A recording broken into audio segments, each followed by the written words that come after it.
반갑습니다. 오늘은 마레스카 감독의 후임으로 첼시의 지휘봉을 잡은 리암 로세니어 감독에 대해 이야기해보겠습니다. 로세니어 감독은 스트라스부르에서 주로 백스리 형태를 사용하였습니다. 첼시가 센터백에 대한 아쉬움이 있기 때문에 우려가 있을 텐데요. 사실 로세니어 감독의 포메이션은 수비 상황에서 큰 의미를 갖지는 않습니다. 맨투맨에 기반한 매우 강력한 전방 압박으로 상대 키퍼까지 압박하기 때문입니다. 이 과정에서 발생할 수 있는 다음과 같은 포지션 파괴를 두려워하지 않습니다.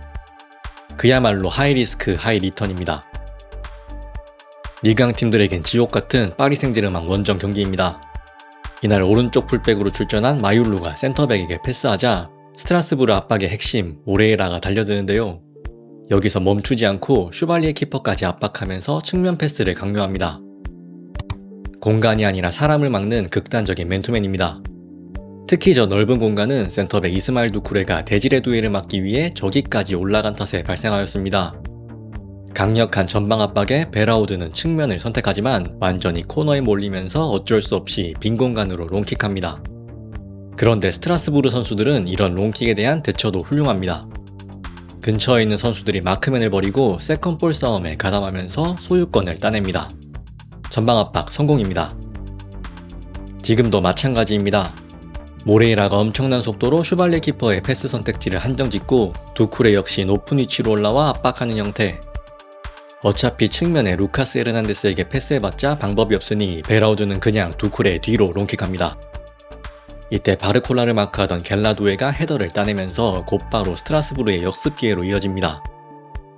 엔시소의 과감한 슈팅은 키퍼 정면이었지만 상대의 롱킥과 실수를 유발하는 로세니어 감독의 압박 의도가 분명하게 드러납니다. 로세니어 감독이 선수들에게 이런 강한 압박을 주문할 수 있는 건 스트라스부르가 젊은 팀이기 때문입니다.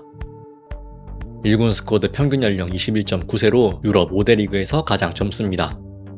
그 다음은 파리 생제르맹, 파르마, 첼시 순입니다. 따라서 로세니어 감독의 전방 압박은 첼시와도 잘 어울린다고 볼 수 있습니다. 다만 이런 맨투맨 압박이 문제를 드러낼 때도 있습니다. 파리 생제르맹 원정에서 2골 차의 리드를 잡은 55분 시점입니다. 속공 전개가 막힌 이유인데요. 바르코는 여전히 맨투맨 압박을 펼치지만 직전 전력 질주를 했던 모레이라는 전방과 달리 압박에 가담하지 못하고 서서 숨을 고릅니다.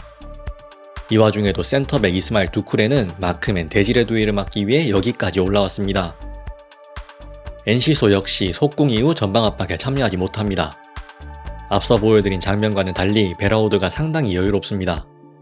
이때 데지레 두에는 두쿠레가 비우고 나온 공간으로 침투하고 베라우드는 정확한 왼발킥으로 여기에 응답하면서 패스 한 번에 엄청난 기회를 만듭니다. 첼시에서 임대된 펜더스 키퍼가 이걸 막기 위해 튀어나오지만 공을 건드리지 못한 채 페널티킥을 허용합니다.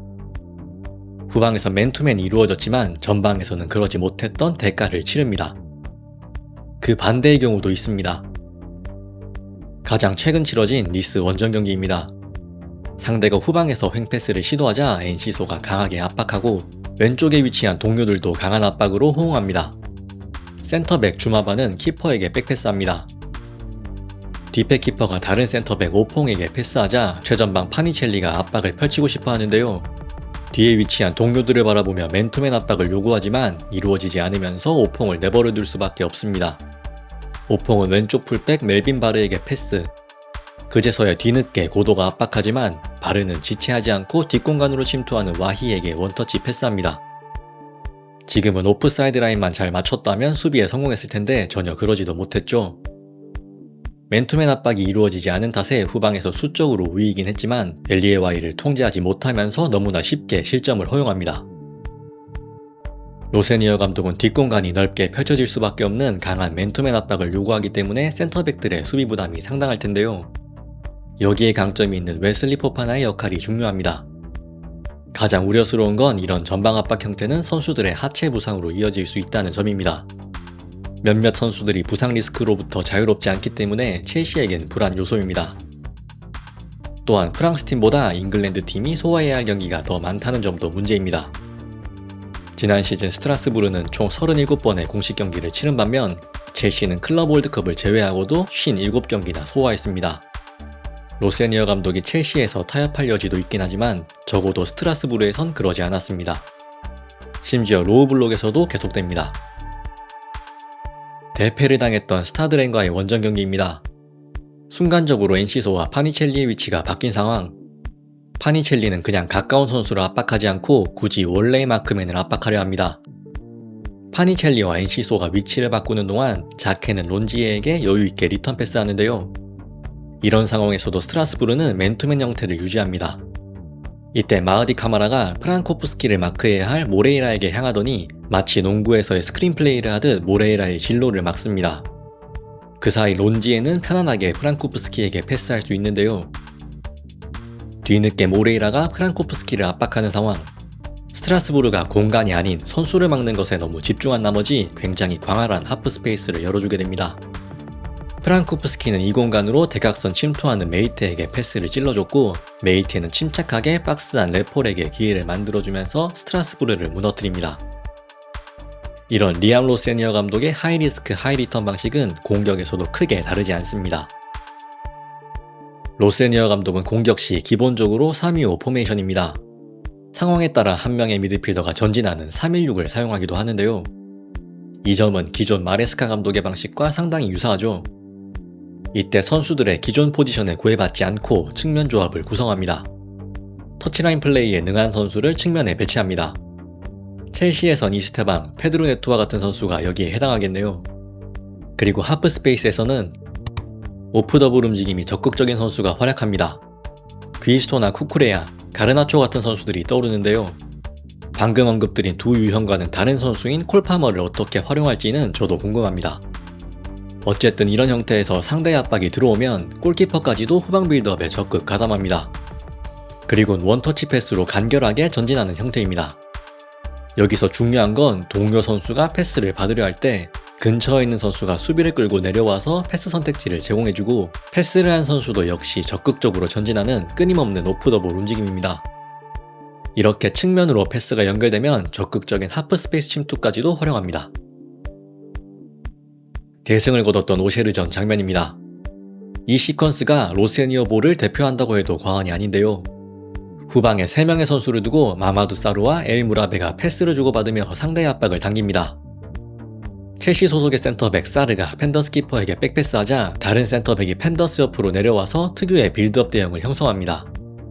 펜더스 키퍼는 내려오는 고도에게 전진 패스. 이때 엘 무라베가 전진하면서 고도의 패스를 받아주고 이와 동시에 바르코가 내려와서 엘 무라베가 패스하기 쉬운 길을 만들어줍니다. 바르코가 돌아서서 측면 모레이라에게 패스하는 사이 역시나 또 다른 선수 나나시가 내려온 뒤 모레이라와 원투 패스로 측면을 부숩니다. 바르코는 패스 이후 멈추지 않고 전진하고 원투 패스를 내준 나나시 역시 적극적으로 전진합니다. 수적 동률이 형성된 중앙으로 모레이라가 시도한 패스는 상대 수비에 막혔지만 적극적으로 전진하던 바르코가 세컨볼을 따내고 전진 드리블. 그 사이 나나시도 박스 안으로 침투하면서 컷백 패스를 받은 이후 키퍼 가랑이 사이로 깔끔하게 마무리합니다. 선수들의 간결한 패스와 멈추지 않는 오프더볼로 만든 그림 같은 득점입니다. 관건은 이러한 공격 형태가 프리미어리그 팀을 상대로 통할 수 있는지입니다. 수비 시 완전히 내려서서 끌려 나오지 않고 공간을 주지 않는 노팅엄 같은 팀을 만날 때에는 다소 답답할 수도 있습니다. 정반대로 반칙을 범하더라도 매우 강한 압박과 밀착 마크를 통해 원터치 패스를 돌려놓지 못하게 하는 뉴캐슬 같은 팀을 상대할 때도 고전할 여지가 있습니다. 여기에 프리미어리그 특유의 관대한 주심 성향까지 겹쳤을 때 로세니어 감독이 추구하는 공격 패턴은 오히려 역습에 취약한 하이리스크가 부각될 가능성도 있습니다. 앞으로 로세니어 감독이 상대해야 할 프리미어리그 팀 크리스탈 팰리스와의 경기입니다. 바르코가 호스베어에게 패스를 내준 뒤 특유의 전진 오프더블 움직임을 가져가는데요.